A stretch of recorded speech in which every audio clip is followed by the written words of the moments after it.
as an example of companionship meal sharing, I used to visit a gentleman who wasn't looking after himself, wasn't eating anything, and was not preparing decent food for his meals, and he was neglecting himself.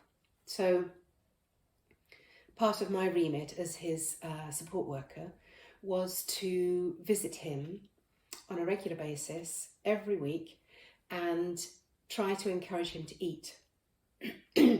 Now then, I started off by offering to make his lunch. That received a firm no. When we talked about it, he said, "But you're a guest in my house and you shouldn't be making me meals." Right, okay. So he had short-term memory issues, but not dementia. So, so I had a think and came up with the idea that I would have a very important meeting that I had to go to straight after seeing him, and that I wouldn't have time to stop anywhere to grab some lunch. So I decided to come armed with a pot of soup and some freshly made bread. So I asked the gentleman, would it be okay if I ate my lunch with him just before I left so that I could go straight to this meeting? He said yes, of course. And as I was warming my soup up in the kitchen, I laid out 2 bowls and I said, "I don't think you've had lunch yet. Would you want to join me?" He said, "Oh yes, okay."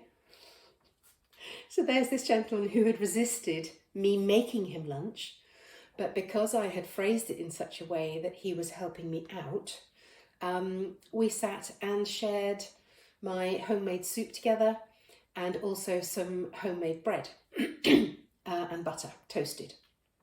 So that was a resounding success. It lasted a while, but then unfortunately he became poorly and it wasn't viable anymore. But just sitting together with somebody at a table, sharing food, sharing an eating experience, providing companionship and having a good old chatter, it was amazing what a difference there was in him. And obviously he was getting some sustenance as well. But the other thing I noticed was that I'd cut up the bread, the toast, buttered toast, into fairly small portions because he became quickly overwhelmed by lots of food on the table. I'd learnt that previously. So I'd made them very small portions, but still put them on the same plate. So I started off with taking a portion of buttered toast and dipped it in my soup. And while he was talking to me, I was eating it. He then asked me a question. So I then responded to him. And I noticed that he reached forward and took the toast and started dipping it in his soup. So so there's a certain amount of mirroring going on when you eat with somebody with dementia. They are picking up on the visual clues that you are giving them. They are also watching your body language and maybe picking up all sorts of things from you that you are totally unaware of.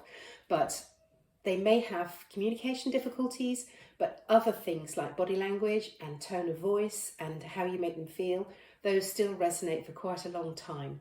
So mirroring companionship at meal times is really, really important.